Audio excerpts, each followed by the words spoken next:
Ciao amici, benvenuti a Quaderno di Vino. Siamo in mezzo alla vendemmia, un momento importante, e abbiamo avuto la fortuna che Daniele ci ha dato un po' di tempo in questo momento per raccontarci un po' della sua azienda e dei suoi vini.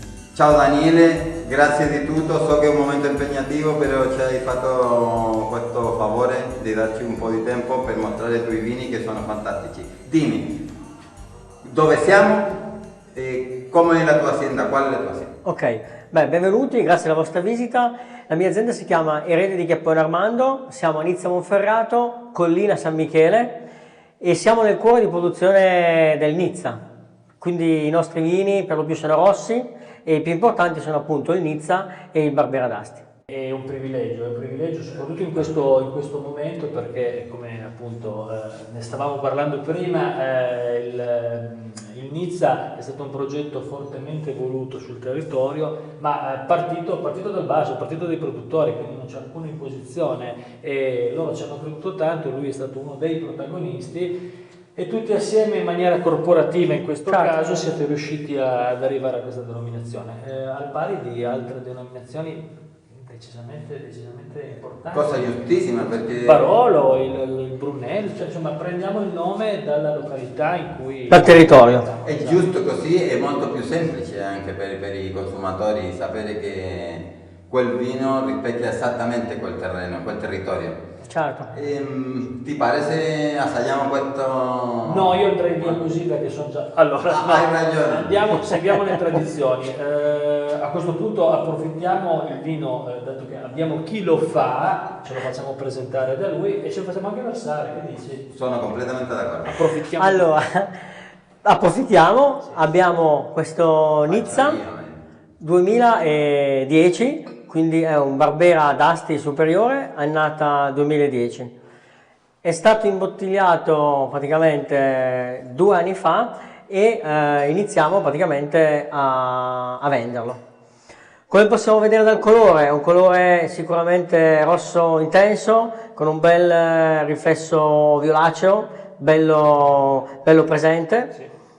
Al profumo abbiamo questa nota che ricorda sia la frutta, quindi la classica ciliegia, ma anche un po' la prugna, e una piccola nota di boisé. La nota di boisé è una nota di legno, in quanto ha un affinamento obbligatorio in legno, questo vino, minimo di 6 mesi. Poi ogni azienda, ogni produttore ha la sua filosofia e quindi sceglie il periodo giusto. E la percentuale del vitigno? Allora, qua è 100% Barbera. Il Nizza si può fare solo 100% Barbera. È uno degli unici disciplinari dove la percentuale della Barbera è descritta al 100%.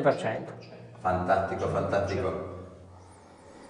Al naso è tipicamente una Barbera, cioè non puoi non riconoscerla. A livello di legno cosa Allora, usi? qua facciamo un affinamento di circa 15-18 mesi a seconda dell'annata, quindi delle condizioni dell'uva, del vino, e facciamo una parte 50% in botte grande da 25 ettolitri e invece un altro 50% in tonneau e in tonneau da 500 e 600 litri di capacità. Okay. Dopodiché il vino viene assemblato insieme, il 50-50 insieme, e rimane ancora circa 6 mesi in vasca e poi si prepara per l'imbottigliamento.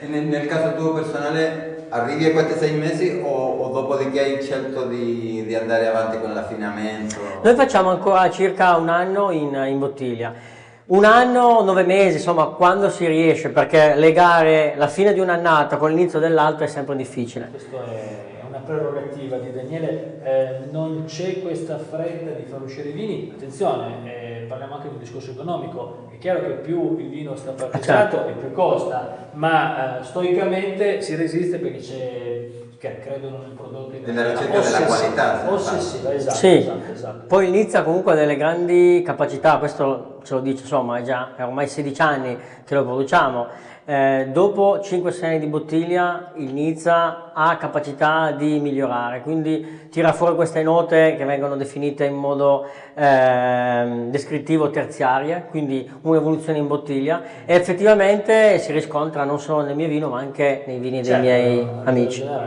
Diciamo che è un sacrificio che poi viene premiato. Esatto. Vado a premiarmi. Ok.